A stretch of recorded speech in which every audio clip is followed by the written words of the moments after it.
Welcome everyone to Goodnight and Good Game, your source for geek news for the weeks that were. I'm your host, James, and with me, as always, is my wonderful co-host, Hector. Hello. And our fantastic producer, John. It's me. John, it's so nice to see you again. It's been so long. Yeah. It's been a while. It has been. You guys have been away. We've been in other countries experiencing other cultures. Allegedly. Allegedly. So this week on the show, we are finally back, and because we've been gone so long, we have a ton of geek news to catch up on. So this is going to be one of those great news-only segments. But before we start, don't forget that you can head over to goodnight.gg, where as a patron of our show, you can suggest topics for us to talk about. Also, as a patron, you get access to our off-week episodes. We're now in Season 2 of our Tales from the Crypt watch and recap, and it's only $1 to join our Patreon and hear those episodes. All right, with all that out of the way, it's time to get into the news, all of the news, in the Weekly Raid. The Weekly Raid. All right, welcome to the Weekly Raid. It is your roundup of the month's geek news. Kicking things off this week, against all odds, a new entry in the Men in Black franchise is in development. No one's been cast, but Chris Brenner, who worked on Bad Boys for Life, is currently working on the script.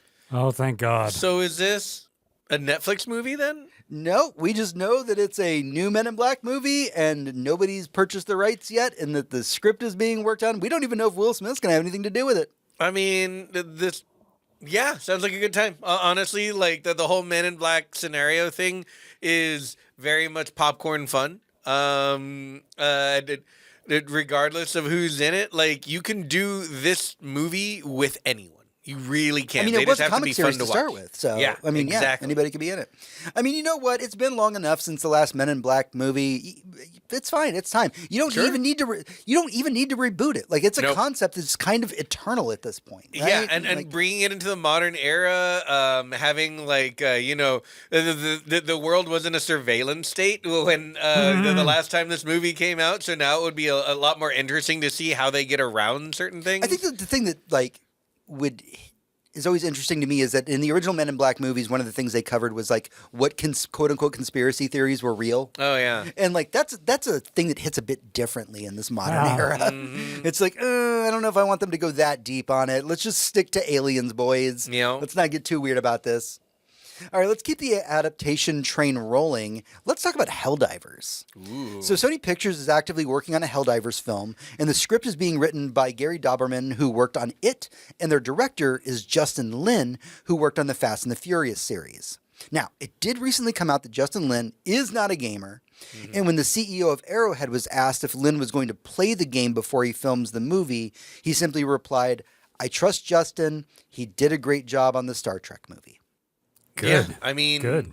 Not a lot else to be said about that. It's Helldivers is Starship Troopers, so they just if we're making Starship Troopers in everything but name, I mean, like but if Justin Lin can fucking do it.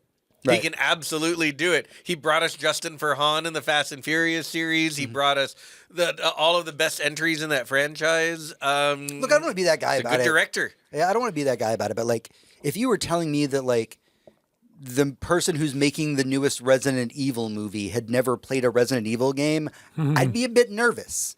But honestly, all you have to watch is the intro to Helldivers, which is a 1 minute and 30-second commercial, and you know what the fuck Helldivers is. Yeah, absolutely. You are watching a bunch of meatheads fight, invade and kill aliens for a fascist government. It's it's just Starship. I'd say play the first 3-minute introduction section. Oh, the tutorial. Where you have to walk through and get your face shot. Yep.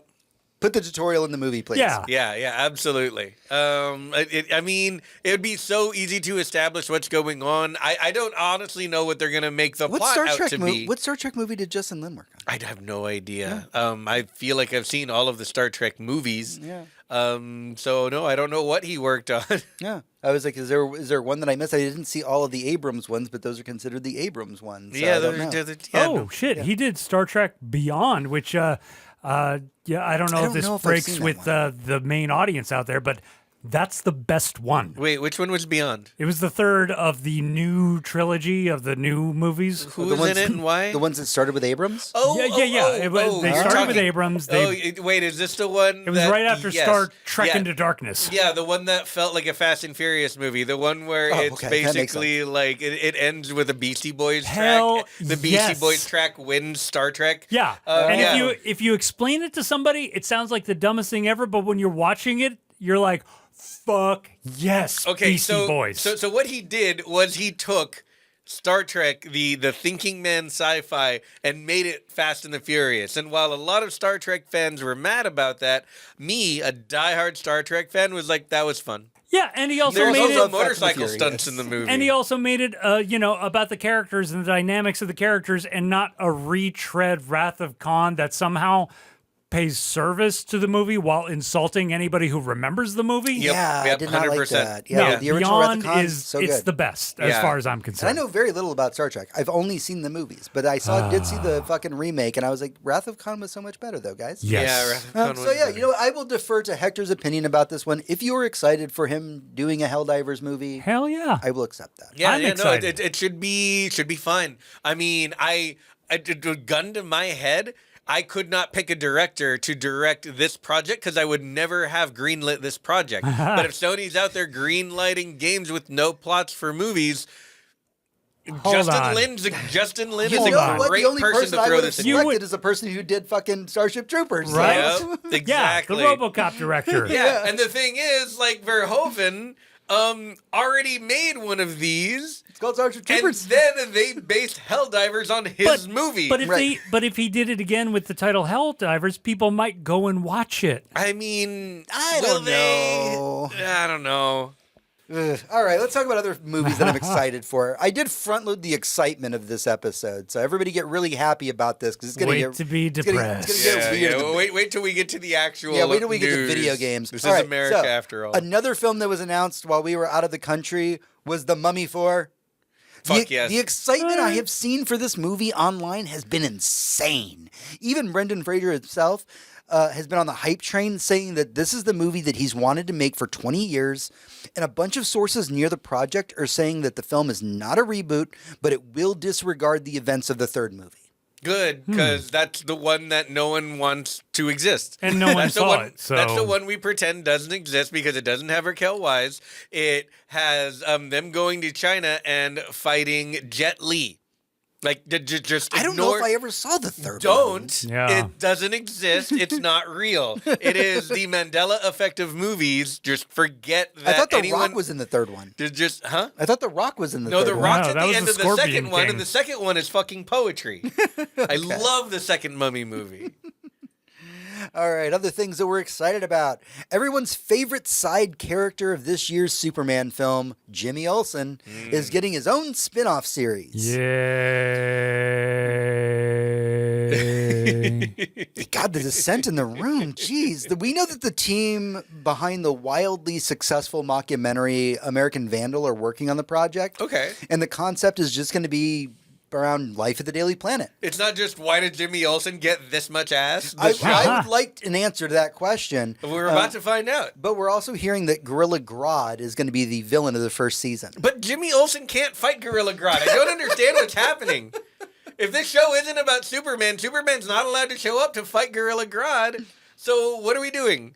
I don't know, man. I think that Gunn can get away with anything at this point. Sure. So. Yeah. I mean, you know what? It's probably going to be a lot of fun. And that actor deserves all of his flowers for all of the work that he did in Righteous Gemstones. Yes. But he wasn't even in the last two seasons. And that doesn't matter. And everything that he did in that show was amazing. Everything he does and everything I've seen him in was amazing. He was great as Jimmy Olsen. He put a weird spin on the character, but he's still Superman's best friend. The greatest thing that Gunn did with that character was say, Jimmy Olsen can get it. Yeah, he fucks and everyone knows and everyone's into it. And but he's like standing next to the fucking sexiest Clark Kent we've ever had. And all of the women at the Daily Planet are like, look at that short king.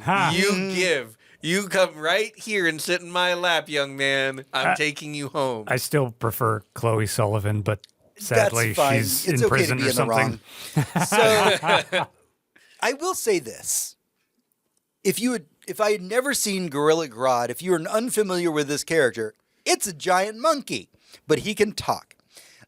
Pretty sure he's If I had never seen, yes, he's a gorilla. He's an ape. He's an ape. If you had never seen this character portrayed before, I'd be like, well, that's going to be weird. That's going to be a lot of CGI. But I'm a defender of CW's The Flash. Yeah. And they put Gorilla Grodd in that, and they made it work. They did. They really did. And the way that they make it work is that they just embrace the campiness of having a giant gorilla as a bad guy. Yeah, a gorilla who talks in like Shakespearean English and is smarter than you, like way, way, way smarter than you. It's a good time. If you've seen any of the Planet of the Apes movies, try and forget them because the CG is not going to be that good in this TV show. All right. What else do we have to talk about? You know what? Let's talk about a movie that you and I saw recently that I very much loved. Probably one of my favorite movies of the year. Let's talk about Predator Badlands. Fuck yeah, Predator Badlands. So Elle Fanning, the star of Predator Badlands, well, the non-Predator star of Predator Badlands, Right. came out recently in support of more genre films getting awards recognition. Hell yeah. So I'm going to go ahead and quote her directly here. She said, just because it's genre, I don't think that people should be biased. I don't agree with that. A film is a film. Even with Demi Moore last year with The Substance, that was so incredibly deserved to get acknowledged for that film. Everything All at Once was so bold and new. I think we are broadening what we take for awards, and I think that's important. But I think we could be opening to pushing it a little bit more. Agreed. It's important to cultivate creativity and young directors with their ideas and to have that be noticed. There shouldn't be a mathematical equation for what is the proper thing to do, and I hope that it continues to change. Yeah, 100% agree, have always agreed. I remember when it was super weird that Mad Max Fury Road was nominated for and winning Oscars because it was an action movie, and it's the Oscars, and we don't like dumb movies. The Academy is also completely allergic to comedies and absolutely shits on genre movies. I use air quotes if you're on the radio. So much. They're horror movies or they're thrillers or they're whatever else. Not everything has to be about a seamstress from the 20s. Not everything needs to be about a historical figure to win awards or a war or the boring parts of a war, to be clear. Or, you know, such a huge spectacle, but also respectable in like a Christopher Nolan movie. You can take movies like Everything Everywhere All at Once, which won Oscars, like Fury Road, which won Oscars, and just let them have their flowers and say, you know what, we loved this. We really, really loved this. And it doesn't need to be the most popular shit in the world. There's a reason stuff like Endgame or Infinity War didn't really qualify. Fucking tragedy. Yeah, which like those were the biggest, most important movies of the decade, if not century, when they came out. But we need to acknowledge the things that are new, the things that push envelopes, and the things that like fall into the cultural zeitgeist. And somehow we are just now beginning to get awards for stunts. Like the stunts have been in movies since there were movies. And they had to fight to get awards for stunts. Yeah, so like bring in more awards for again, air quotes, fucking genre films. Bring in, you know, we need to acknowledge the movies that made us, that shaped us. And usually it's not fucking La Vie en Rose and The Seamstress. Also, it's fucking Nosferatu. Yeah, exactly. Fucking just call it what it is, man. Like, these are the things that deserve to get awards, and they often get just whiffed over a ton of awards because they're, again, quote-unquote genre films. Yeah, a couple of weeks ago, we watched Frankenstein. I would give that movie many fucking awards. It deserves all of the awards. So many. It was fantastic. I don't think anyone will ever do Frankenstein better. Del Toro had the budget and the crew and the people, the vision, like everything he needed, and he nailed it. Is art. Absolutely nailed it in every sense of the word. Yeah. All right. So, I'm curious about your opinion about the next thing that we're going to be talking about here, Hector. In a move that you will either love or hate, there is an upcoming film called Slay Day that will have a theatrical release, and the kicker, as you are watching it, you will be on your phone with everybody else in the audience and voting on who lives and who dies. It's a classic slasher set in the 1980s, has a lot of star power behind it, including writers and directors that have worked on the VHS franchise, Law & Orders, Goosebumps, and more. Now, after its release in theaters, it will have a console and PC release as well. Wait, who decides? Everybody in the audience on their phone. But how does that information get relayed to who? The projectionist? I could break this down for you tech-wise. It's a video game. I'm just waiting to hear It's a the fucking- projectionists who are like, No. oh yeah, I just set it to random every No, night. the projectionist will literally shit. hook the projector up to a PC and will play just like you did in our living room for this episode of Tales from the Crypt today. That is what will be happening in the theater. My opinion about this is it is not a movie. It's people playing a video game in a movie theater. Please call it that. Well, is No. it a video game if you only get one choice? Yeah, who cares? Well, there's definitely multiple choices. It is not a movie. Oh. It's just not. Oh. That is my opinion. How do you feel about the term interactive movie then? That's not a thing. Movies are not interactive. That So- that is a video game or a Disney-like experience. So video games can be that is art, a thrill ride, but they can't Yes. be movies? I wanna- No, video games are not movies. I want to get Video it. games are video games, and yes, everything is art. Welcome- If the best food in the world is art, so is McDonald's. All If right. the best video game in the world is art, so is Mahjong and Hoyo versus Gachapon games. It's all about varying degrees. I'm not saying this is a bad thing. I'm not saying it might not be good and fun. It's not a fucking movie. Okay.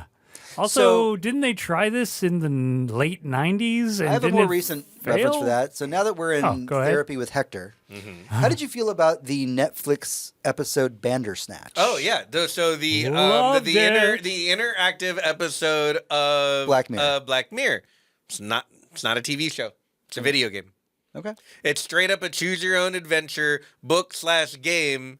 And I've played these. They're called Telltale games. It's a video game that they did by filming people, something video games have been doing since the 90s when Mark Hamill was in cutscenes for first-person shooters on my PlayStation 1. It's a video game. I will say this is the reason I have respect for this getting a theatrical release is when I first read about this, I wasn't offended by it. I read it, and the first thing that came to mind for me, because I'm such a horror buff, is it reminded me of William Castle. And if you're unfamiliar with William Castle, he's one of the horror greats. He made the original 13 Ghosts movie way, way back in the day. Not the one that I love, but the oldest one. He was really famous for doing weird things in the movies to get butts in seats. He had a movie called The Tingler, and what they did is they put little vibration devices under the movie theater seats so that when the Tingler got on the loose in the movie, it would make the seats vibrate in a certain zaps you in the order so that you felt like the monster was on the loose in the theater. It's all gimmick. But I feel like it's been so long since we've had a good movie gimmick that I'm welcoming to it. Yeah, I mean, we have had, and I keep this away from us, but if we went to a normal theater and weren't always at the Draft House, we would constantly be walking by theaters rigged up for and advertisements for 4D movies. Right. Movies that spray you in the face with Mr. Water and vibrate your seats and tousle you from left to right. You know, all that kind of shit. None of that is my bag. If your movie needs that, I don't know what you made. The farthest I will go is 3D because all it affects is your eyes. It's not shuffling you around and not spraying you with stuff. The whole point of a movie is to make you feel things with sound and picture. Like that's the idea. Everything else is rather superfluous. But again, like, we've had movies this year, a horror movie, in fact, where people pumped, like, the smell of blueberry pie into a theater for effect. That was Heretic. And, like, that's an interesting effect. And that is fine. You're using your senses.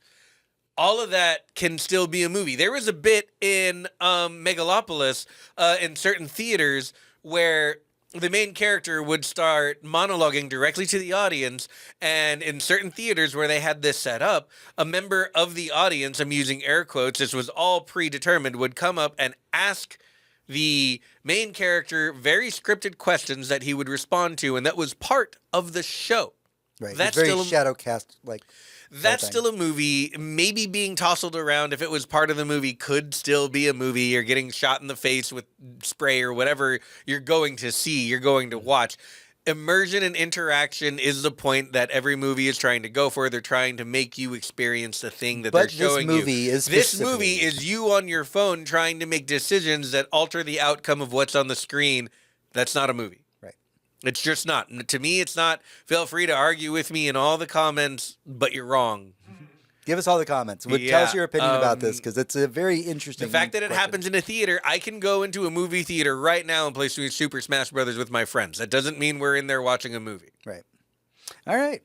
Well, our final adaptation news for the week is that FX is working on an anthology series to the Far Cry series. Yeah. The show's executive producers are going to be Rob Mack of Always Sunny fame and Noah Hawley, who is the mind behind Fargo, Alien Earth, and Legion.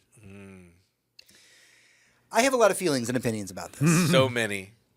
So I'm going to start this with... I want to ask you, James, before you get started, have you played the Fallout games? The Far Cry games. I have played almost all the way through 3 and part of 4. Okay. I really like 3. I think my PlayStation actually died before I finished 3. Yeah, but so you're familiar with the plots and the storylines in the game. Yes, they are an anthology. They are their own stories. A dude on an island, supernatural powers. That's kind of the thing, I guess. Kind of, but yes. So, Rob Mack of Always Sunny fame. Saying that outright, I'm like, okay, cool. But I also know that he's currently the mind behind Mystic Quest, which is a big fucking deal, and people are saying it's really fucking good. I just haven't had a chance to watch it. I was going to say, the stuff that he makes or is a part of producing has all been, at the very least, very interesting, if not outright very entertaining. Yeah. Next, we have Noah Hawley, who's worked on one of my favorite shows of all time, Legion. Now, yes, Fargo and Alien Earth, all great. I'm a giant Legion fan. Fargo might be one of the best shows ever put to television. Ever made, ever. Like, by a lot. Like, it's not super close. I don't know, man. This sounds like a winning combination to me. Here's my thing about it being Far Cry. The thing about Far Cry is the main characters matter very, very little. They're pairs of pants that you put on to shoot things. But unlike just about every other video game that no one gives a shit about, especially first-person shooters, the Far Cry series is famous, absolutely famous, for having interesting villains. Villains with pathos, villains with motivation, villains that, more than just trying to kill you because they want to kill you or they're mad at you or whatever, are literally on a mission to do something because they believe in it, and you're standing against them for whatever your circumstances are. But the villains are always massively, hugely interesting. If they can capture that, they've got a show. And Noah Hawley can do literally anything, and I will watch it. So at the very least, I'm going to check this out. But if we start with Far Cry 3 and Voss, if we do Far Cry 4 and Pagan Min, Far Cry 5, and I'm losing his name, but he's basically a cult leader in like the middle of Montana. I was always interested in that one, but I never played it. Yeah, me and Ross wrapped it up this year. Yeah, it's very, very interesting and very good. It was very very on the nose for the Trump administration. Yeah, and the thing about it is, again, the main characters don't matter, so I don't know how they're going to deal with that. Hopefully, in a Fallout sort of way, where they introduce a fun character who's not part of the game. But the important thing is that they get the villains right, because that's all anyone's going to remember from the games when they're watching the TV show, and everything else is negotiable. If they give a shit about it, it'll be good. The big thing about this is going to be fight choreography, because that's all that the game is. If they choose not to do that, if they choose not to do action and like subterfuge and like cool things in that way and make it into something else, I'm still curious about what Noah Hawley is going to do. But if we're going to make a Far Cry game into a Far Cry TV show with this kind of pedigree, like, I don't know, man. This seems like a huge swing. It's not the project I would have picked, but none of the projects I would have picked are going to get made. So yeah, I mean, I would just be happy if they were like, cool, we got a name that allows us to greenlight a huge project with cool villains that have nothing to do with the game whatsoever. And I think that's the move these days in all of Hollywood. If I had my druthers, I would say fucking your first swing is Far Cry 3. And you get the actor who played the main bad guy in that because that's the reason that fucking game was known for. Yep. Yeah, all right. 100%. It's enough fun. It's time to talk about video games, everyone. Oh, no. All right. So, the Game Developer Industry Salary Report survey was published last month, and 56% of industry veterans that were interviewed said that they are interested in joining a union, with at least 64% of game industry veterans saying that they support worker unionization. Yeah, no, it should be much higher. It should be much higher. Of those who were allowed to respond honestly when surveyed. Yeah, no, exactly. Like, wherever this survey was done, however they took it, those numbers should be a lot closer to 100%, considering the way y'all are getting fucked 8 ways from Sunday on every project you work on, if you get to work on more than one. Mm-hmm. All right, next up, more and more we are hearing stories of industry vets leaving their large companies that they're working for or getting laid off and starting their own studios. This week, multiple developers who worked on the short-lived multiverse fighting game have teamed up to form a studio called Airlock Games. Quote, "We've spent years working on high-profile AAA titles, but we miss the wonderful, reckless creativity of more focused games. It's a space where we can focus on providing new experiences that interest us both as players and developers. We're so excited to have the freedom to take creative risks, push boundaries, and tell stories that just aren't feasible for AAA productions." When asked about the current state of the industry, they went on to say, quote, "We've been laid off collectively 11 times. Yeah. Yep. No, I mean, I don't know what's feasible anymore for the AAA industry outside of the very few studios we have that are allowed to just make great things. All of the studios seemingly owned, all of the AAA studios that are allowed to make art that they believe in that isn't homogenized bullshit seem to all belong to Sony right now. You know, you have like Santa Monica, Sucker Punch, Insomniac. Outside of there, what is a AAA studio giving us besides Bethesda giving us bad adaptations of bad versions of games that they've made a million times, or the last Call of Duty game, which sold worse than any Call of Duty game since Modern Warfare 2? Because everyone's fucking sick of it. It's all just slop. It's becoming sloppier with the introduction of AI, which we're going to get to later. And all of the best games, just like was predicted by Larian Studios, all of the best games that are coming out right now are coming out from studios that are not publicly traded on the stock market. Mm-hmm. Studios that are not AAA, not with $100 million budgets, that are just allowed to make something that they believed in, something that they wanted to make, something that they loved. Yeah, and more of this. Please, more of this. Please leave your AAA studio job because they're not paying you enough and they won't let you unionize. And join with your amazing talent a studio that wants you, or start your own. The next Supergiant Games is all of you. Just go make it. Speaking of indie games, Expedition 33 has been cleaning up awards left and right this year, and everyone behind the game has actually been using their platform to lift others up. When they recently won a Golden Joystick Award, the developers of Expedition 33 encouraged everyone watching the awards ceremony to go and play the indie game Dispatch. Also, to continue Expedition 33 news, Charlie Cox was nominated for Best Performance for the Game Awards and recently spoke out saying that while he is grateful for the nomination, his performance capture actor Maxence Kazoria deserves the award and not him, as he only recorded a few hours worth of lines. Expedition 33 is going into the Game Awards next week as the most nominated game of all time. Wow. Rightly so. This is a good time to mention that we will be live streaming the Game Awards on our Twitch channel on December 11th. Yeah, we will. This guy reminds me of like the polar opposite, like the reverse version of Andy Serkis. Yeah. Yeah. So yeah, and all of this news, I hear nothing but good things about Dispatch. Please play it. I'm going to play it too at some point between now and hopefully the end of the year. I hear nothing but great things. And support these games. I have supported so many indies this year that have been my game of the year, if not close to it. Things like Expedition 33, obviously, but I mean, we have Team Cherry with Hollow Knight 2, we have with Silk Song, we have obviously Supergiant with Hades 2. We have so much other stuff. Dispatch, probably amazing. And then we have, mixed to mid reviews for things like Metroid Prime 4, which just came out. The indie space is thriving in a way that I didn't know they had in them, and I love that for us because it means we're getting great games, and they don't need to be the greatest looking game you've ever seen. They don't need to be a million hours long. They don't must needs be open world or have a cash shop or any of that other bullshit. They just need to be good games, and that's what we're getting out of these places. Again, exactly like Larian predicted last year.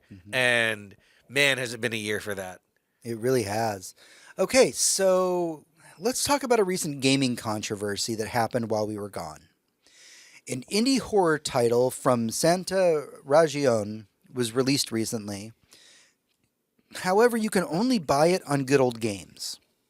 This title was banned from both Steam and the Epic Games Store as it came out due to quote-unquote inappropriate content.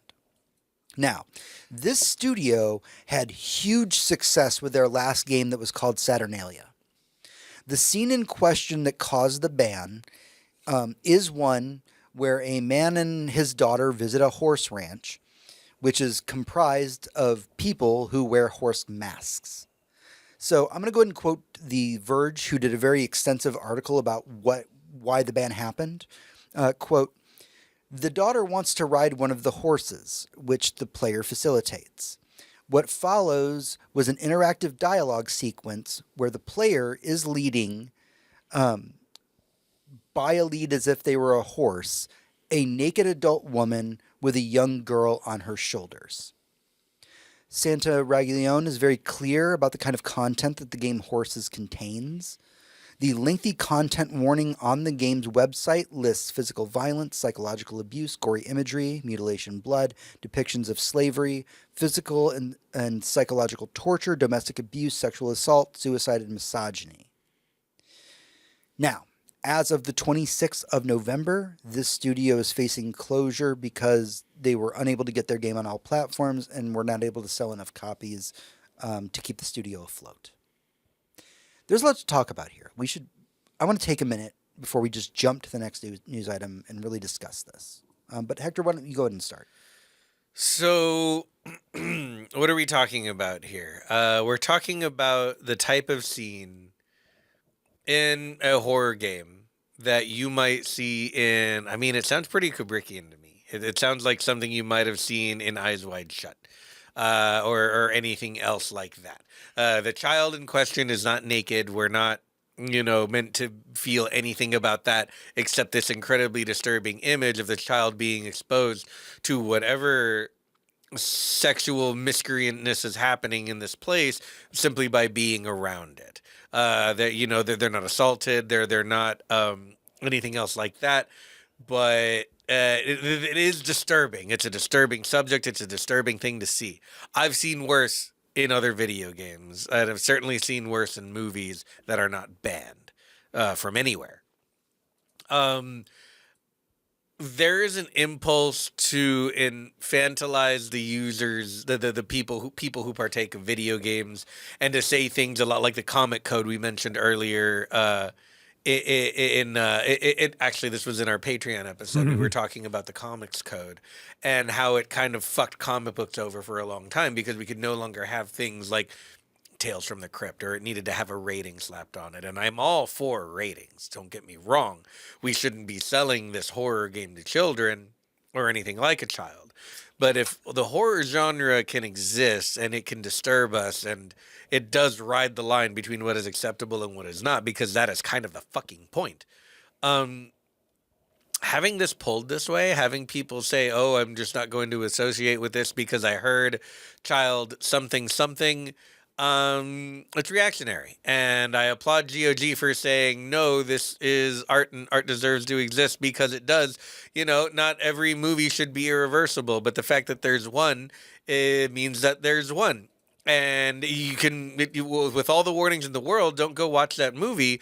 But the movie exists, and it doesn't deserve to be destroyed or ruined or erased from public consciousness or banned and not able to be sold.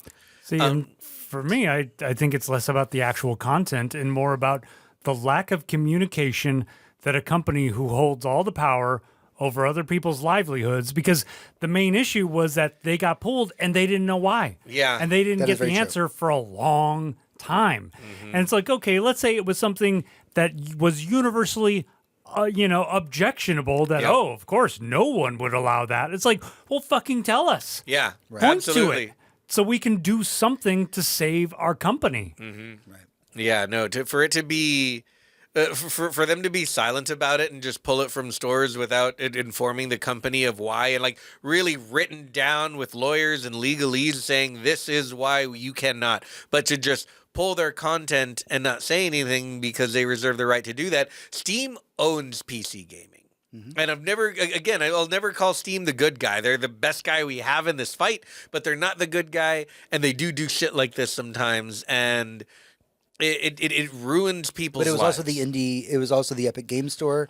Oh yeah. It was a lot of other places. The only places that you can get horses right now, which is the name of the game, and just want to emphasize that if you want to play it, is Good Old Games, and it is on itch.io. Yeah. Those are the places that you can currently play this game. And I mean it's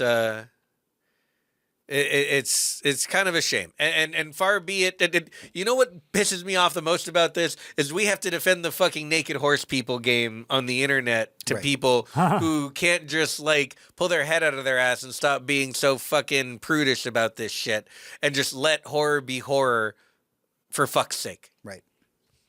Yeah, I have a lot of feelings about it. I feel like I could write a full fucking YouTube video essay about this at this point, but art deserves to exist, and I did, by the way, as I always do, I do pull from multiple sources when I'm trying to learn about these things and do these show notes so that I can always bring you factual information. The more and more I was reading different articles about this, and The Verge was the reason I quote them is they were the best authority on this. They were the ones who wrote the article of, hey, this is what the fucking scene is, when everybody else was, like IGN was just fucking dancing around it.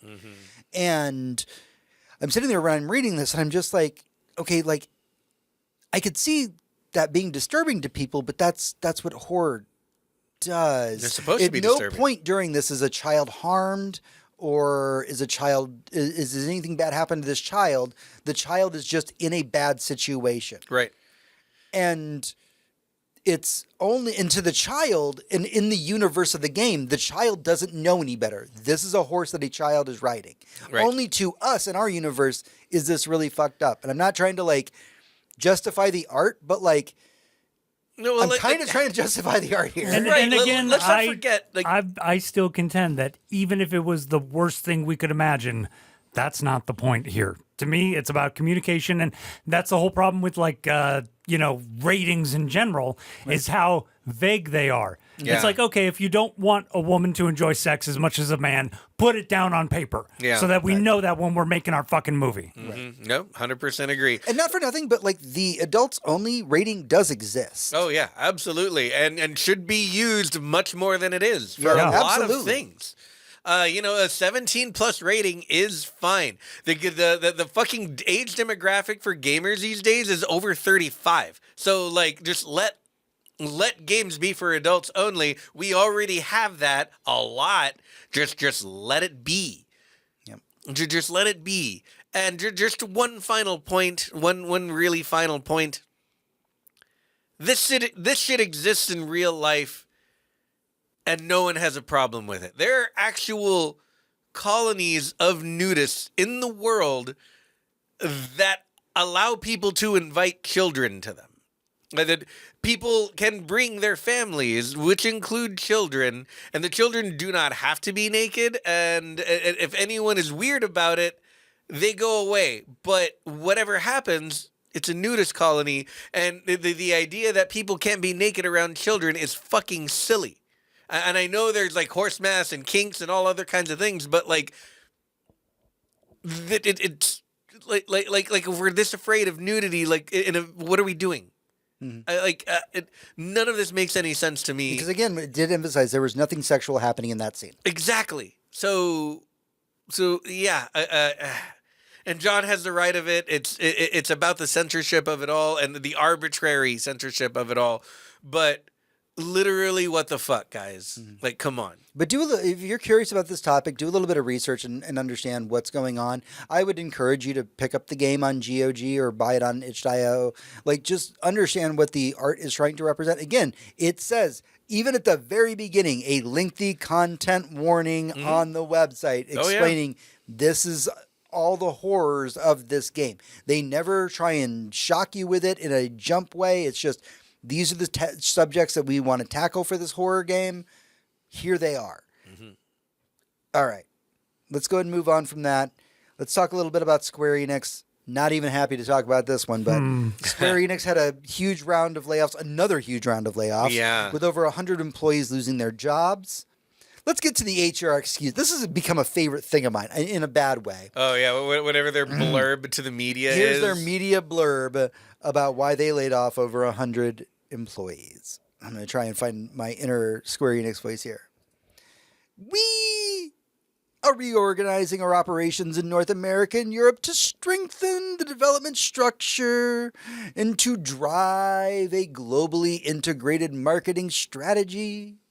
This was an extremely difficult decision made following careful consideration and analysis by our leadership in order to best position the group's long-term growth.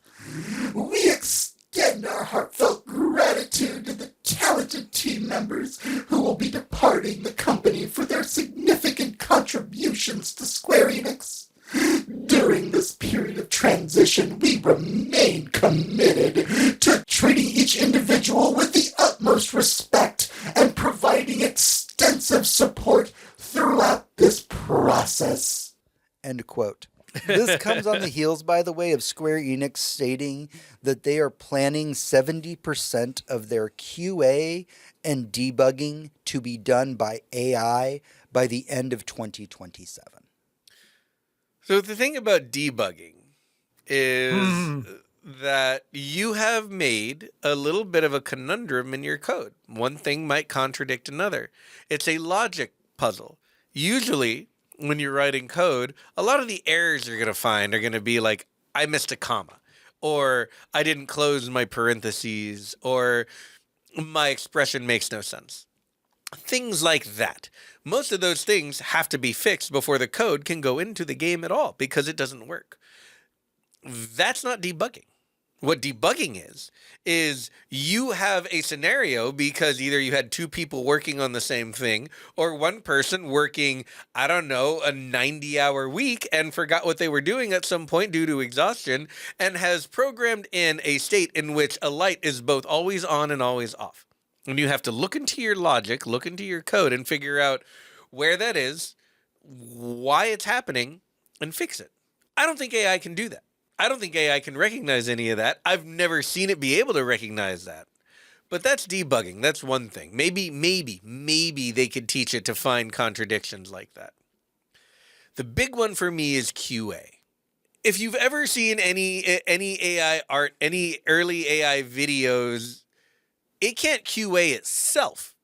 There's that weird TikTok platform that instead you just write prompts into it, and instead of a TikTok made by people, AI shits out something that it figures out. And when you look at it, you're like, oh, that's nightmare fuel and not real and doesn't make any sense. And then iteration after iteration after iteration, when you tell it what's wrong, slowly it turns into something you might be able to show someone one day. Still doesn't make a lot of sense, but there it is. My point here is that AI cannot QA itself, ever. You get hands Look, with Hector, I know my little nephew kind of fucked up and all, but I think instead of having him program with you, he could just look over your shoulder and make sure everything you're doing is correct. Yeah. Like he's really good at that. Yeah. Okay. No, You could trust him for that. just hire him instead of AI then. Like what I've never seen AI do anything close to QA. A QA is things like, oh, you can walk right through this wall. Oh, you fall through this floor. Oh, if I jump into this corner too many times or use this combination of abilities, the game crashes. If I press this in money other words, button simultaneously, the game shits itself. In other words, what you guys are saying is that QA requires the ability to understand meaning. Yeah, it and literally context. requires the Yes. ability to understand what's happening. Yeah. And every time AI is used for shit like this, they end up paying people to go back and fix it when it sucks. Because QA oftentimes isn't as big as the game shits itself and crashes. Let's find out what's going on. Or we need to run this through a million iterations until we figure out what works. It's something like, okay, for whatever reason, if you use this combination of abilities, the character's head stops turning to look at things. And they always look straight forward, which can be directly at a wall. And oh my God, if you turn in the opposite direction, his neck is snapped and facing backwards. AI is not going to be able to recognize any of that. It doesn't understand that. It sees that as normal. We have to go back to the Miyazaki of it all when someone, exemplified some weird AI shit for him saying like, here's what we can do in animation with just computers. And he goes, this is an affront to humanity. That is true. Using AI to quality assurance test your video game to make sure that not only does it run and not break, but makes sense while you're looking at it is an affront to humanity. Yeah, it will not work. Quite literally and figuratively, like philosophically, like it is something so intrinsically held that most scientists I've ever met deny that it exists. Yeah. Most scientists are like, why is philosophy important? I'm like, why is science important? Well, it's because now you're doing philosophy. Yep. You stupid motherfucker. Yep. 100%. The quality assurance portion it is a human endeavor. It is understanding what art should be. Last night, James and I were at a friend's house playing a board game. We were having a board game night. It was great. We put on a YouTube playlist that was like music for board game nights, which was accompanied by still images on the screen, very clearly made by AI. And you could tell what the prompts were. It was a bunch of cats playing a board game. And you look at it, and like, yeah, there's a board game and there's cats around a table and there's wine, but you start to notice things that no human would have done, like 4 cats and 2 cups, or the board game looks suspiciously like pizza and not like any actual video game, and some of the cats kind of look funny, like or they're have fingers bending a weird way, and then the next one was like that now it's people around a board game and it's snowing outside and that's really cute. But one of their faces is nightmare fuel. And the rest of them don't seem to notice at all. And the background is blurry for some reason. And this is all shit that AI is making. How is it going to know that it looks wrong when it's also helping make the fucking video game? None of this is going to work.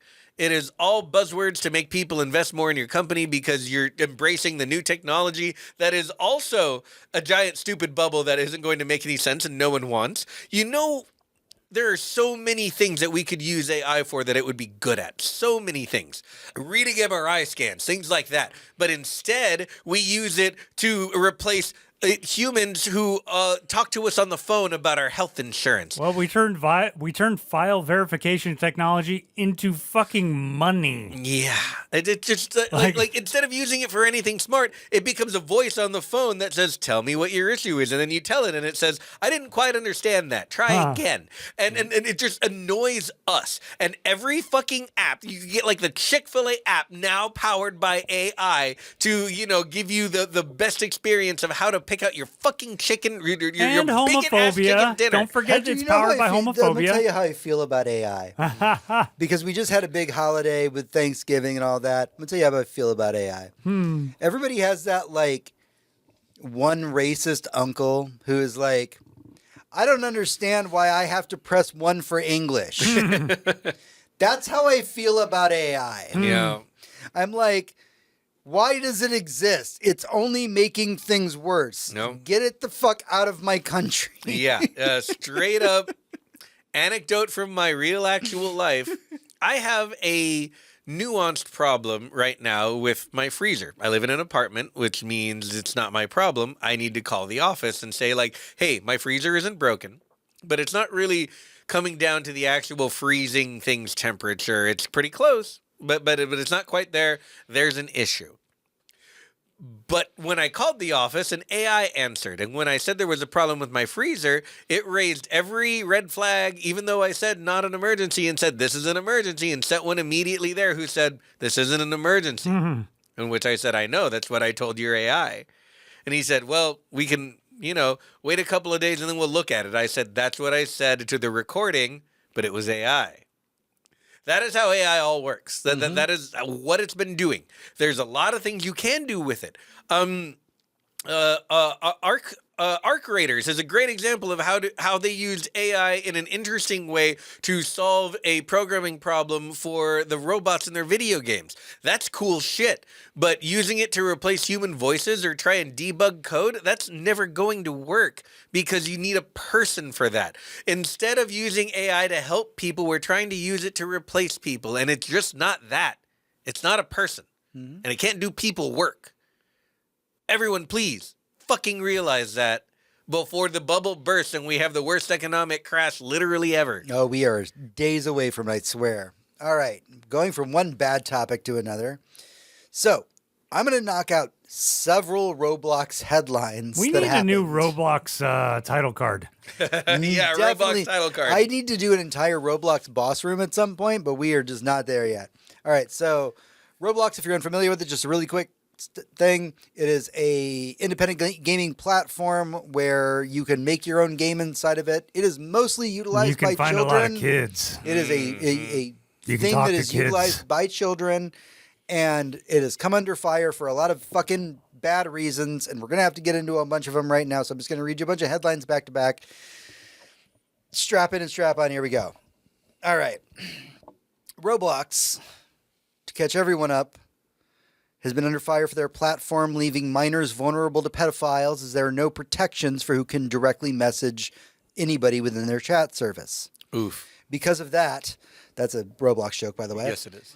Because of that, Texas Attorney General Ken Paxton is suing Roblox for allowing this to happen. Broken clock. On top of this, Roblox has been banned from Russia for hosting quote-unquote unsafe child content, including extremism and LGBTQ plus content. This is being led by an arm of the Russian censors who actively censor any LGBTQ plus content in video games within Russia.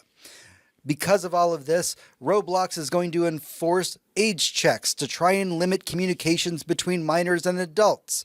As all of these things are happening, any time that the CEO of Roblox is pressed in any way by the press, he grows irritated, wanting people to focus on things that the platform does well, not how children are vulnerable to predators on their platform. Am I being loud enough about this? So... yeah, this just screams like Donald Trump yelling at reporters to stop bringing up the Epstein files or affordability, that he's already fixed it, or they could just relax a little bit about it. He's trying to tell them about how nice his ballroom is going to be. That's all. That's what this is. And like, oof, literally to the entire situation, to the bigoted whatever assholes in Russia, to Roblox itself taking no responsibility for the children they are exposing to predators, for the, regardless of all of that, the child labor fucking business model that is Roblox, of having children design things that might make them some money, but really who it makes money for is Roblox. For the record, this is a fake Within quote Roblox, I'm showing on the screen. If you let's say that for a minute, let's pretend that you have a child and that your child plays on Roblox. And within Roblox, a big part of it is that you can make video games within Roblox. You can literally make Call of Duty within Roblox. And they are a widely talented child, and your child makes this brilliant game. and then it goes onto the Roblox store, and your child can make a couple of bucks because they got to publish their very first game. Also, Roblox makes like 99% of that money. It's basically child labor. That is something we haven't talked about yet, but it's basically fucking child labor. Child slave labor, because like they're not getting paid in actual anything. Like again, Roblox takes all the money. They're getting paid in Roblox bucks. Yeah. Where they can then buy more things within the Roblox universe. Roblox makes all the money. They get nothing out of it. Exactly the same way like American prisons make people work at McDonald's for you. Okay, so let's break these various news items down real quick and just get a quick assessment from the fucking panel here. First off, let's start with Ken Paxton from fucking Texas is suing Roblox because adults can message minors on Roblox. Yeah. Again, broken clock. Is that the real reason? Yeah, that is the real I don't know. reason. Someone told him he's doing it because Florida did it first. Yeah. He doesn't want to Jesus. fall behind the Matt Gaetz protesting too much while he moves the 14-year-old into his gator mansion. That's why Ken Paxton does this, so that he stays relevant in the news for something other than all of the fraud he's committed and all the crimes that he's done and been sued for. Yeah, it's great that he's suing Roblox. Nothing will ever come of it. And the second someone rolls up to his house with a dump truck full of money, that suit's getting dropped. Absolutely. Yeah. Next up, we had Russia is doing a bunch of bans because of unsafe child content, extremism, and LGBTQ plus content. Yeah, Russia's the only place on earth that might be worse than Texas or Florida. There, I said it.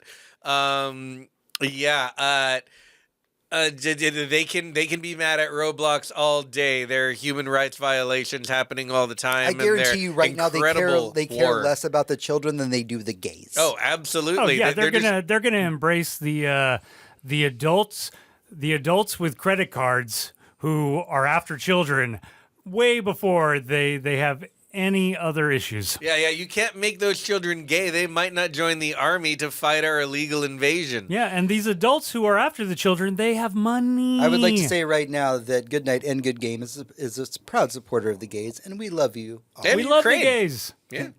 All right. And then, the last thing about this was just the CEO getting really upset about the fact that every time the press asks him about the child exploitation and also pedophiles on their platform, just gets mad about it. Yeah, no, I hope his next interview, he just looks at one of them and says, "Quiet, piggy." That's all it is. It's bluster. It's Trumpian bullshit. You're not allowed to get mad when you're actually doing the thing people are accusing you of. Sorry, this is a funny thing I do. I do fake quotes every once in a while. And that's for everybody who's watching us live. Yeah, we need a fake quote that's him, and it's just like the old Theo Von stand-up bit where he's like, sometimes kids just get molested. Like it's no big deal. Remember the 80s, bro? Like that's that CEO. All right, so here's the thing. It's been a rough video game news segment. We had fun in movies. I try and end on a high note for the weekly raid. I'm going to try and give us a win, all right? So to try and end on a win this week, EA has made 8 of their accessibility patents free to use. Woo! Now, there's a lot here that would take a lot of time to cover, but basically EA has had a lot of really cool accessibility options over the years that they've had patents on that they've started over the last few years making available to everybody in game development, and even open sourcing improvements to those tools to make them better for everyone. So this is things from color blindness filters to voice commands. And since 2021, and I very rarely compliment EA, so fucking take this win right now, because I know you're listening, they have actually made a total of 46 accessibility patents free to use. Awesome. Damn. Yep, games should be as accessible as they possibly can be. You're not going to make them any easier, though, are you? I mean, I hope they do. I want every game, whatever game you can play with a story, playable with one button that you hold down, just so that people can experience them. There are so many video games with amazing stories that I play, because I often play games for stories, that I was like, man, my mom would fucking love this story. but she's not going to sit here for 60 hours while I play this video game. Yeah, I always think of this stand-up comic, but he was on a Charlie Brooker TV special about video games. And he's like, it'd be like I get to the 3rd chapter of the book and somebody comes along, no.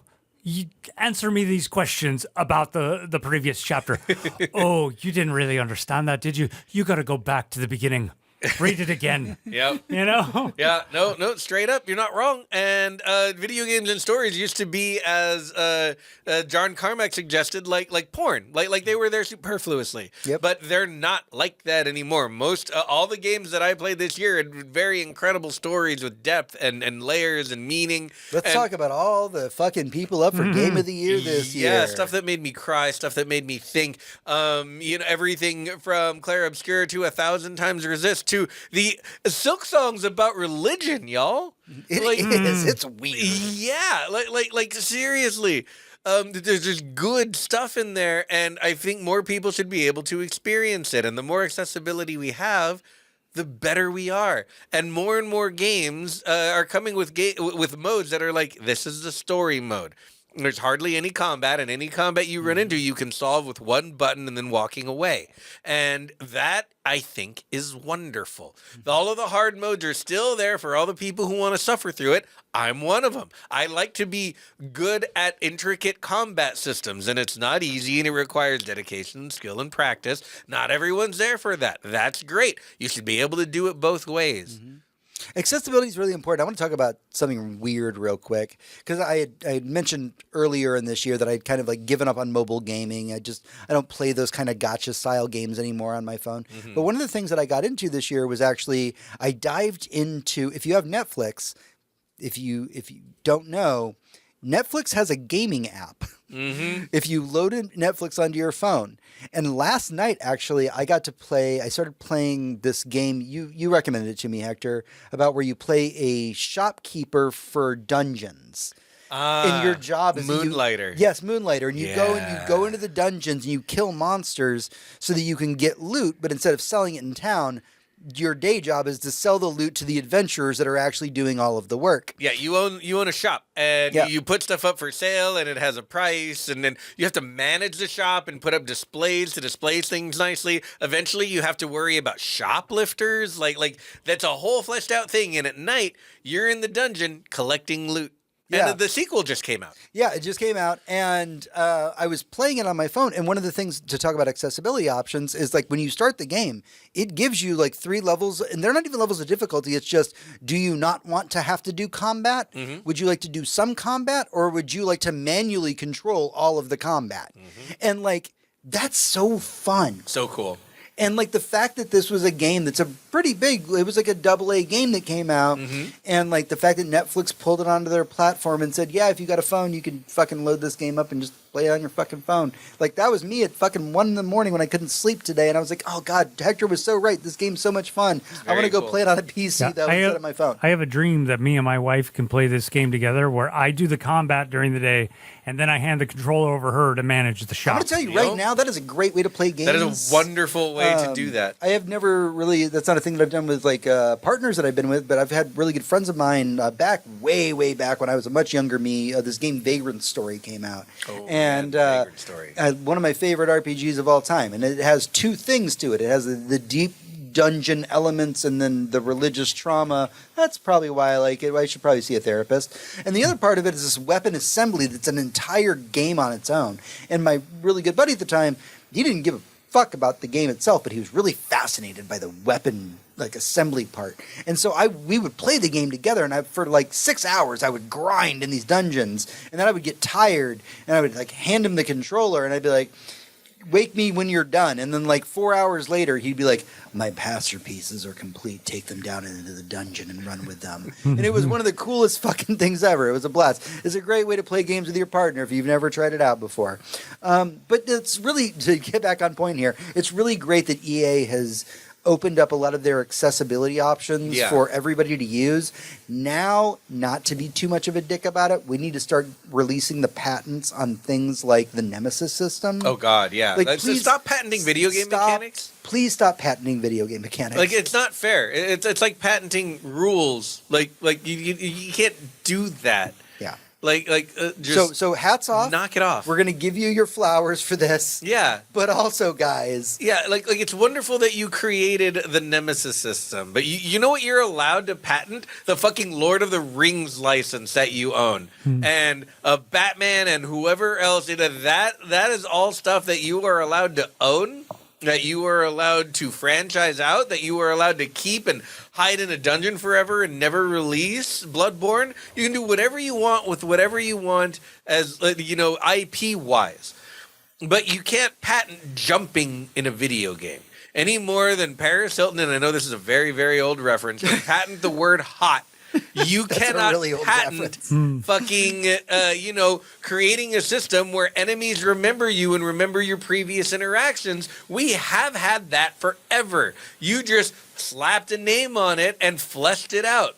Good for you. Pokemon is, Nintendo is trying to patent just the concept of monster of putting monsters in balls. Not everyone can put a monster in a ball. I have monsters in my balls right now. Exactly. Don't make me release them at you.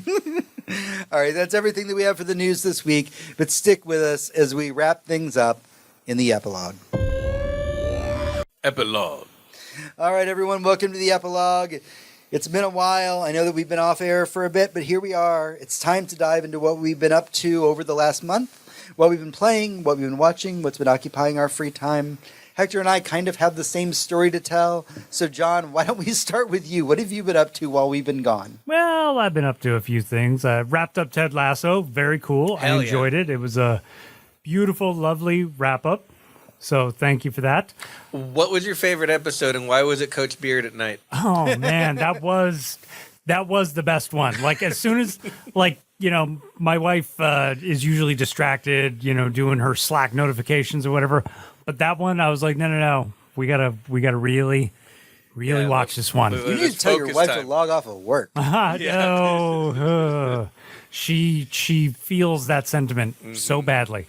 But lately, since Steam did its big Black Friday week, cyber whatever the hell sale, I went through and I started playing a few indie games, and I'm currently playing The Gunk, which is a lot of fun. It's I would call it a cozy adventure game. Yeah, absolutely. Yep. Yeah. But first, I really tried to play a game that is, in my opinion, a sort of perfect recreation of the PS2 old school Xbox era platformer action fighting game, Pumpkin Jack. Okay. And it did it so well that now I'm like, wait, did we enjoy those games as much as we thought we did? It reminds me, so I'm unfamiliar with, not that I know every game, but like it reminds me, I've never heard of this. It reminds me a lot of the game Medieval.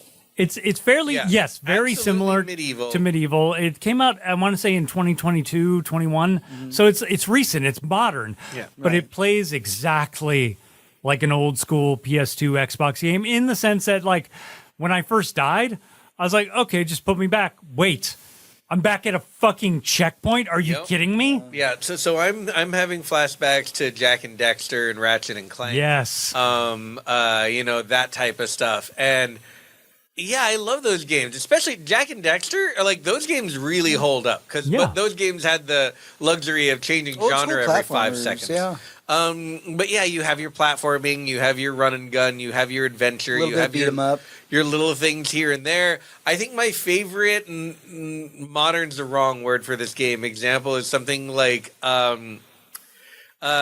It's not Darkness. It's what was the one with all of the pantheon of the Four Horsemen? Darksiders? Darksiders. Darksiders 2 had this kind of gameplay, and it did it the best. And it's almost like one of those things where the genre dies because we can't go further than this. I've always meant to play the Darksiders games. Can't recommend 2 enough. It's incredible. Skip 1. 1 is basically a Zelda ripoff, and like you'll get tired of it after a while. 2, incredible. Play 2. You don't need to play 3 either. It's kind of like there's one that's really good, and the rest of them are fine.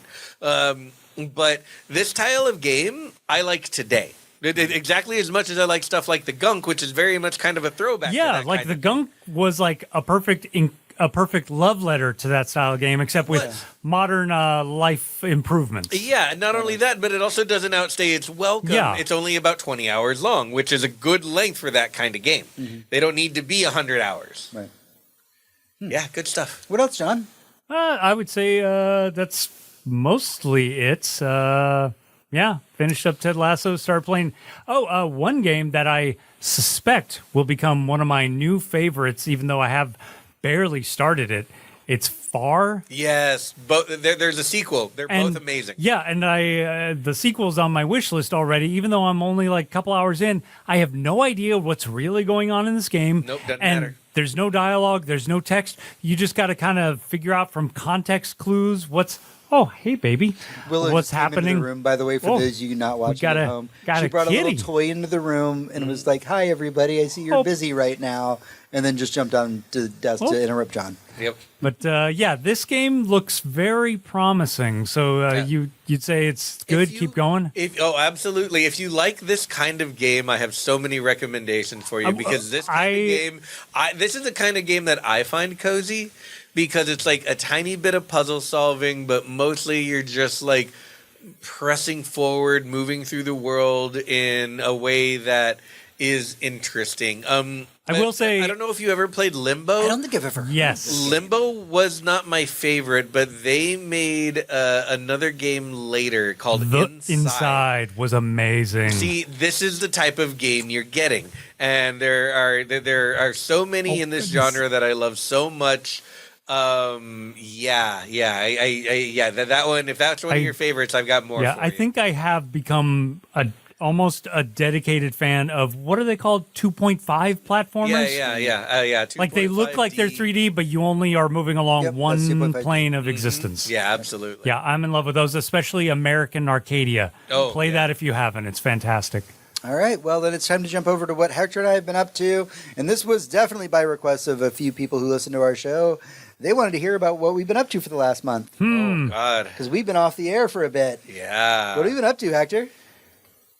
Well, I went overseas. Yeah. Yeah. I went to Japan, had an amazing time there. That made me very, very Let's happy. talk about it. I can't wait to get back. What can I say about it? This is your first time? I want to go back. It was my first time. The flight took its toll. I'll tell you that. I wasn't prepared for how I would feel getting off of an airplane after 14 hours. But the excitement of being there just rode me right through it because it was a shorter flight back because of the way that the Earth spins. And I felt much worse getting back than I did getting there. There was the excitement. If I tried to name my favorite things about Japan, I'd be here all day. But the thing that I will talk about the most is the food. Had an absolutely excellent time.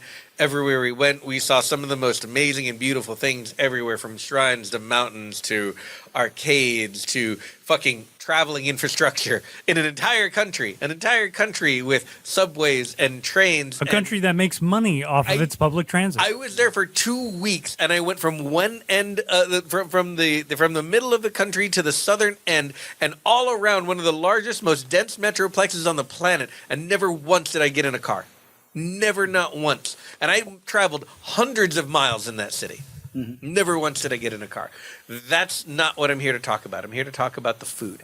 And not the fact that, the high highs, because the high highs were there. I had an incredible sushi dinner in Hakone, one of the great meals of my life. But I ate really well just about everywhere for not much money. But the real thing is how cheap the cheap food is. And not only how cheap it is, but the fact that it's not ultra-processed bullshit like chips and Coke, but the fact that it's like tea and coffee and maybe a little sandwich that was made earlier that day or the day before. Right out of one of several brands of the omnipresent convenience stores. Not gas stations. You don't need gas stations. There aren't a lot of cars around. I don't think I saw a single gas pump while we were there. I wouldn't know what a gas station looks like there, but I went to maybe hundreds of convenience stores. They all had pretty much the same stuff, except they had different kinds of food, and it was all delicious and fresh and either hot or cold. What did they keep trying to force upon you that was addicting in a can form? I mean, strong zero, absolutely. Yeah, okay, so there is the fact that you can grab like a 7% alcohol for less than $2, cans of it, tall boys of it, and go back to your hotel room and just fat kid it up with all of the ice cream and alcohol that you want before you get into a bath and pass the fuck out. It was wonderful. The toilets are better than here. The bathtubs are better than here. There was something that you said after we got back from Japan, which in Japan everything has bidets, all that. Oh yeah, Hector, like where we were all talking about just our trip and how much fun we were having, and Hector goes, "I've never stopped to think about how many people are walking around America with unwashed asses." Yeah, everywhere. All of the time. Trying to keep that thought out of your head, dear listener, dear viewer, because it'll ruin you. Just try not to think about it. Don't think about it in terms of the person you love or people you don't know. Don't try and think about it every time you meet a new human being. Just try not to think about anyone's unwashed ass. And if you're a baby wipes person, don't flush them. Okay, yeah, even if they say flushable, that's marketing. That's a lie. Just get a bidet. They're not that expensive. They're on Amazon. You can attach it to your toilet. Even if you live in an apartment, it takes 5 minutes. Big Paper's going to fucking get you, Hector. Full support. Fuck them.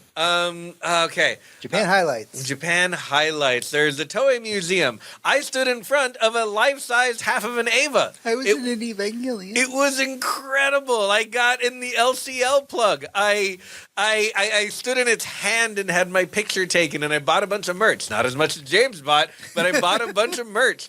I saw Mount Fuji both from the airplane on the flight in and out, but also from a bullet train as I rode from Tokyo to Hakone. The first hotel we stayed in, no, I will caveat this because I wish they would be a little more enlightened about it, but you're not allowed to have tattoos and be in a public bath, which meant, my friends like James here and our friend Lash, who's a member of the show, our one of our good friend Will's wife, not allowed in a public bath, and they are everywhere and they are beautiful, and everyone should be able to experience that.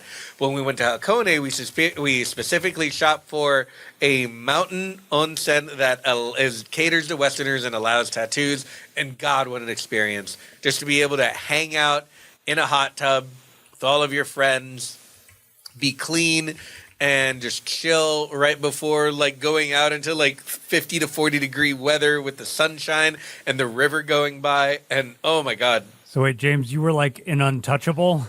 I was until Hakone, which was the one place I could go to an onsen with tattoos. Right, but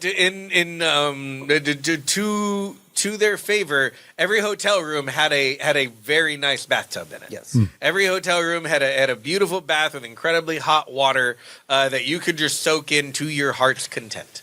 So it's not like he did not bathe. It's just that he couldn't do the public baths, which I think is a shame because, the very first hotel we were at, me and my friend Ross just hung out there and then hit the Sky Lounge for a drink and just passed the fuck out. It's a wonderful experience.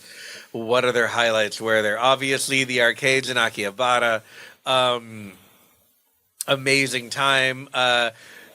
The fact that there's no tipping culture. The fact that what I paid for my meal was for the food that I ordered and nothing else. No tipping, but are people being paid? Oh, they are very people much are paid living wages. We went into a 24-hour ramen shop that you have to speak to no one to eat at. They are making the food in the back, but I ordered from a kiosk, and I literally put my tickets down that were disappeared under a curtain in front of me, and then the food arrived. And they had all kinds of things that I could write down, changes to the thickness of the broth, to how much spice I wanted in it, to if I wanted extra noodles. Again, never had to speak to anyone. And I even had a placard that I could place down to complain if someone was being loud. Because it's supposed to be a quiet experience with just you and your ramen. And on the board while you're eating is a, hey, we're hiring sign. Here's how much you will get paid. Here's what we stipend in for your travel allowance if you live so far away. Here's how many hours you can work per day, week, or whatever. Here's, as little as this or as much as this. Here's the hourly rate. It's all there. It was all very reasonable. It was all living wages. Like people get paid to work. People get paid to live for a job, which is kind of incredible. So to that point, I just want to interrupt real quick. One of the things that you will experience if you've never been to Japan before is that a lot of the bars and restaurants, a lot of the places, very small, do not. Very, very small. Very small. We were traveling in a group of 7, and it was kind of a challenge for us to find a place that could seat us all. Right. And you would go commonly into a bar or a restaurant that can only house maybe 15 people. Mm-hmm. And you would be there for an hour, 2 hours. Mm-hmm. And you think about that, and you think about the mass production of food here in America and how it's, we have to do 50 tops and all these people and all these things.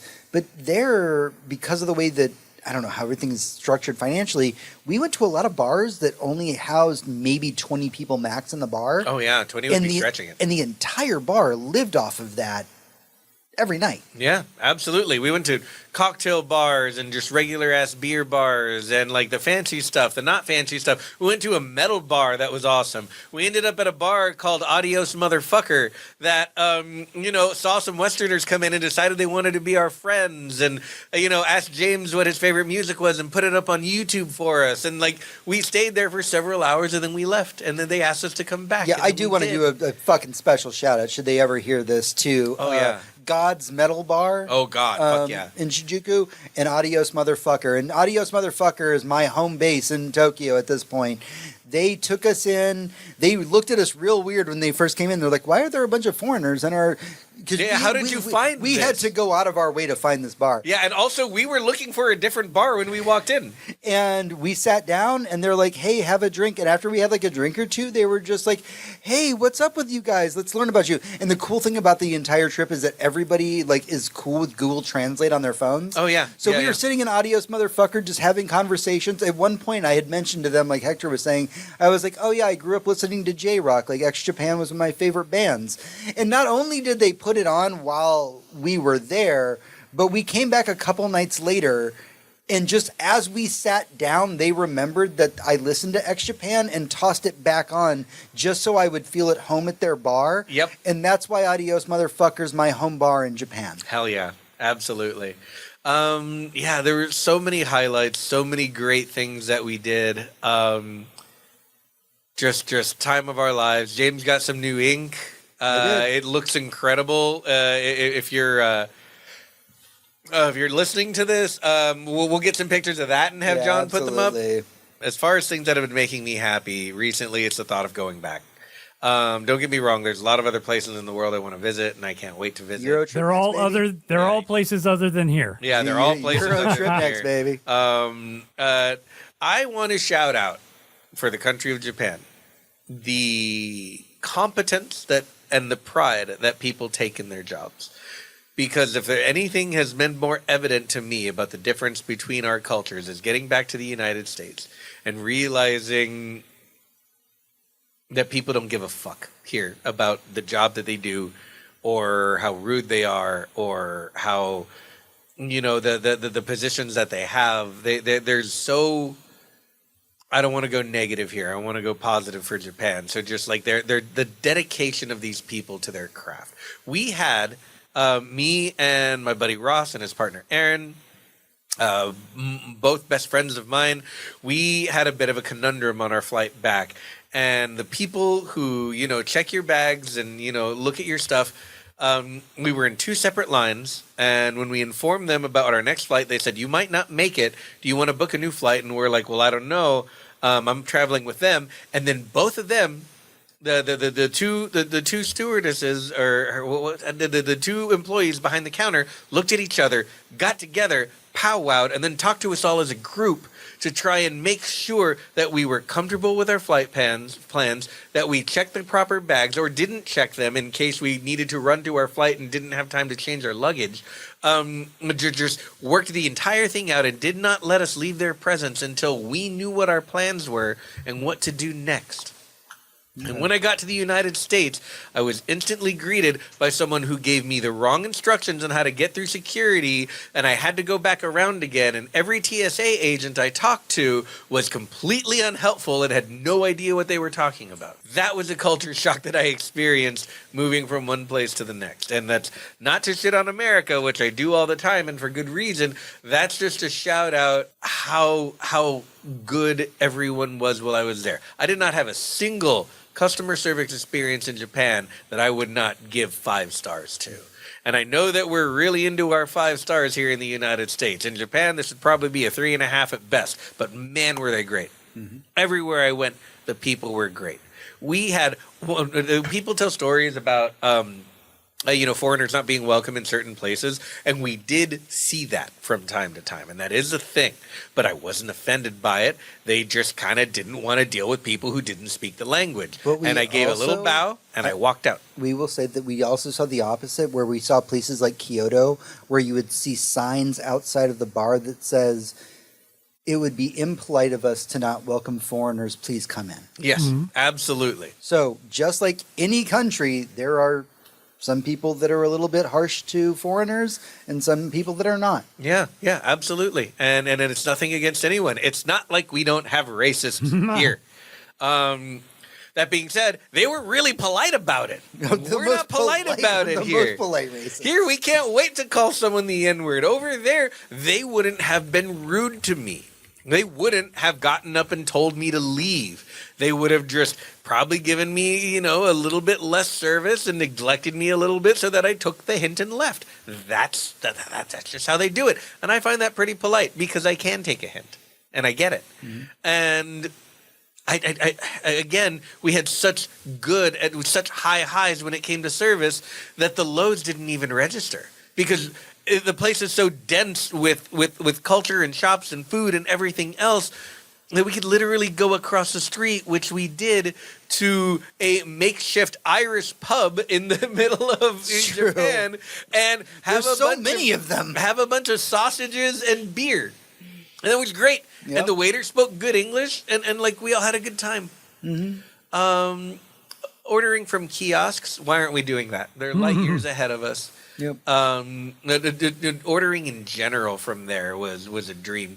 Ordering from kiosks, but not neglecting the physical staff. Exactly. Was the thing. Because in most places, when you hear like, "Oh, I order for a kiosk for my food," you assume, "Oh, there's no human people." No, they have a full staff of human beings that are doing everything just for you to put your order in because everybody's so fucking specific about things. Just put it in the kiosk. Yeah. And then it'll come out the way you asked for it. Yeah. I mean, we went to a McDonald's just for the S&Gs, and it was great. How is that like the best McDonald's I've ever been to? No kidding, right? It's super efficient, super obvious what was going on, even though we were ordering from kiosks. Hats off to the Street Fighter collaboration burger, by the way. Yeah.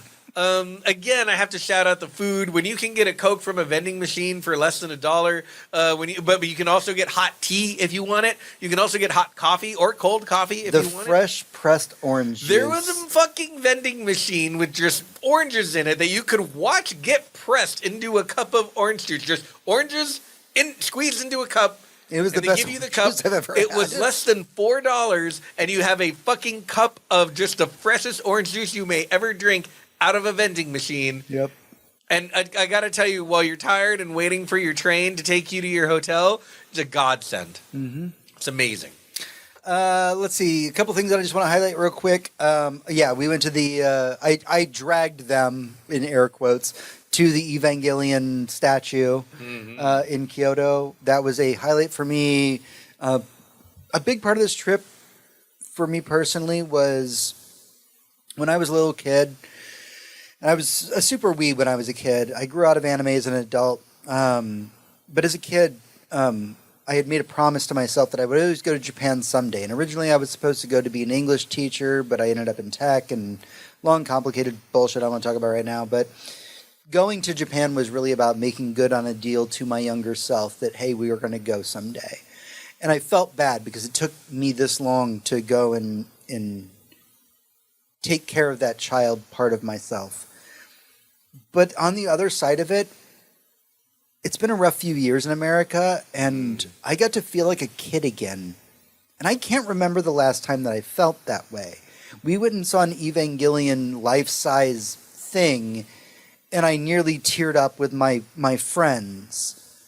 We went to Hakone, which is the area of Japan, and I didn't know this at the time, by the way. This was just our friend Will said, hey, we're going to do this like big, I'm paying for everybody to have this big hot springs experience together in Hakone. I didn't know that Hakone was like where Evangelion, quote unquote, was based on, like region wise. And we go there, and I go to Hakone, and I go to these hot springs, and I get to sit in the hot springs with my friends for the first time. And as we're leaving Hakone, like, I just get upset, and I don't know why. And I still don't know why I was upset. All I know is that I walked around a town where I watched this village of adults and kids play together and hang out together and have a good time. And there was this sense of peace that, like, I haven't fucking felt in ages because we live in fucking America. Yeah. We went to arcades. I got to play the greatest arcade game I'll ever play. I think it's called the Gundam Assault Battle. It's a tactical card game that's also a strategy game. That doesn't exist in America, and it's an online game where you compete against other people. We showed up during the 30th anniversary of Gundam Wing and Evangelion, and every part of Japan was celebrating that. And again, as somebody who doesn't fucking watch anime anymore, my inner child woke up. I had ramen with my friends at 7 a.m., and that was a great breakfast. Such a good breakfast. Despite being injured, and multiple of us being injured, got up every day and took aspirin and walked around and braved the subway system. Yeah, by the way, you Americans are so bad at walking, apparently. We're so fucking, like, literally all of us got broken during that. Oh, yeah. To 20,000 steps a day, pretty much, for nearly fucking 2 weeks. Killed us. And I didn't even feel it until I got back to America. I hung out with my friend Lash, who stayed longer, and we went back to the arcades, and we went back.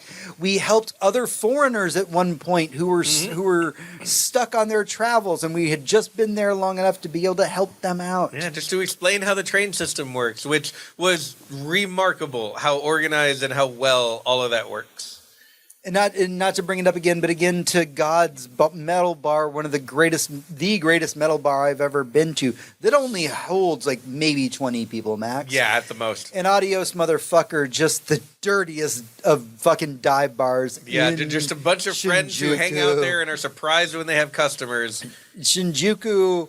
You know what? Shinjuku is not for everybody. I'm going to throw that out there right now. But if you're a person who loves a good dive bar, Shinjuku is probably the place for you. Absolutely.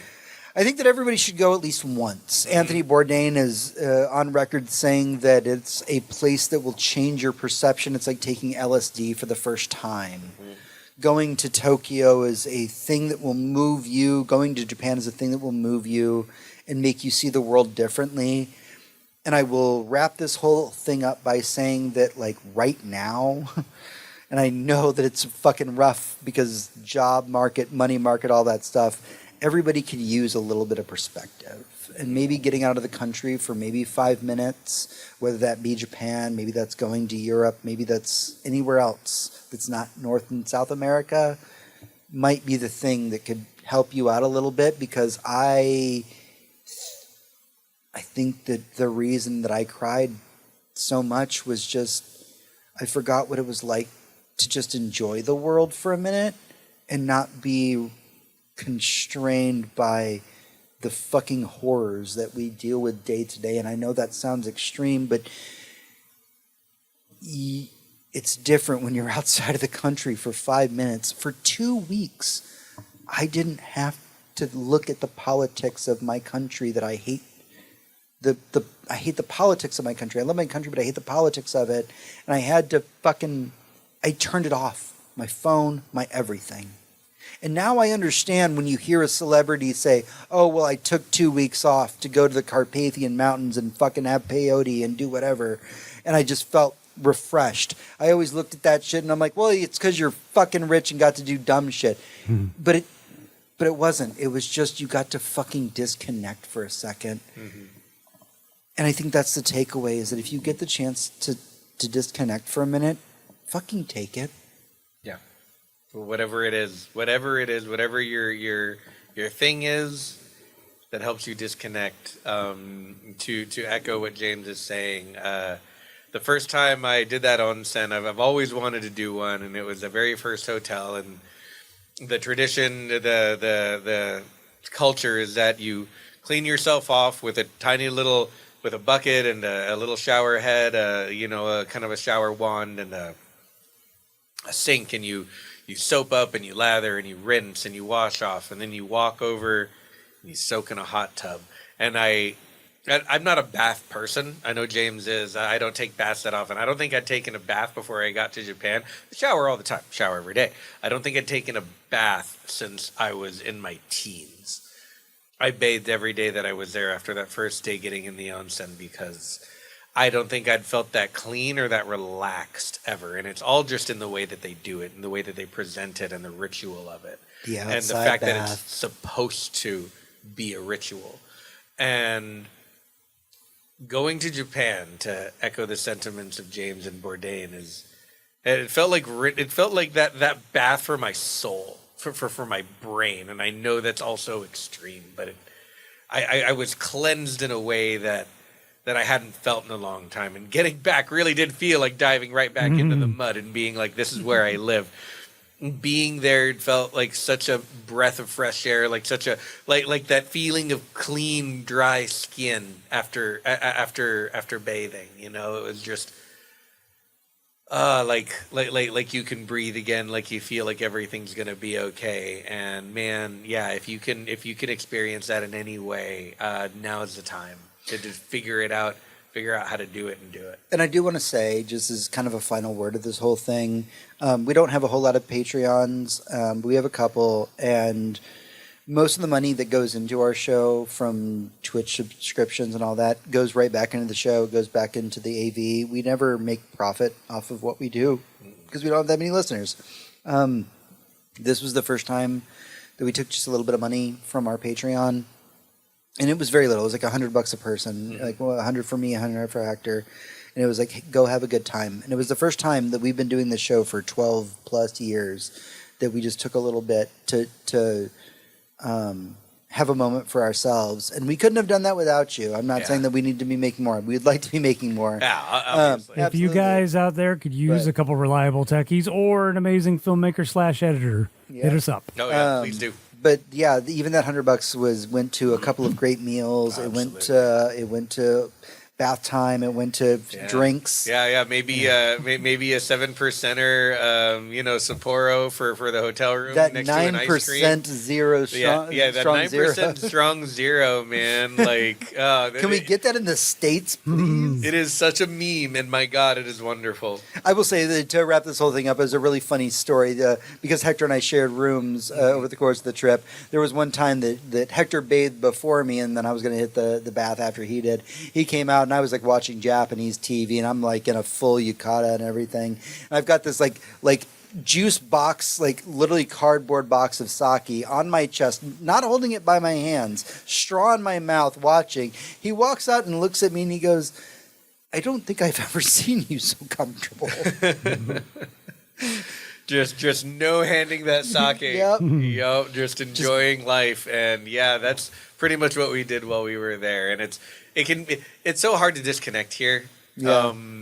Even if you don't have a job, like whatever it is, like that, the world just bothers you here. And being able to just relax and disconnect somewhere was such a fucking wonderful thing. Mm-hmm. All right, that's everything that we have for the show this week. Don't forget that you can head over to goodnight.gg, become a patron of our show for only $1.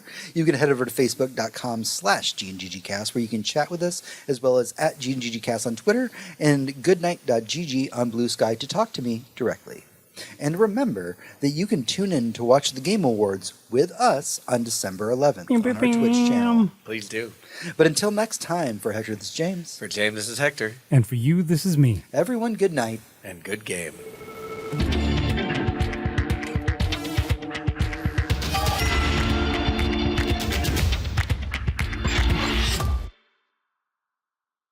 All right, we are rolling and we are live, gentlemen. Oh, we are live. It's been Hello, Internet. so long. Welcome. Hello, Internet. Where All have we been?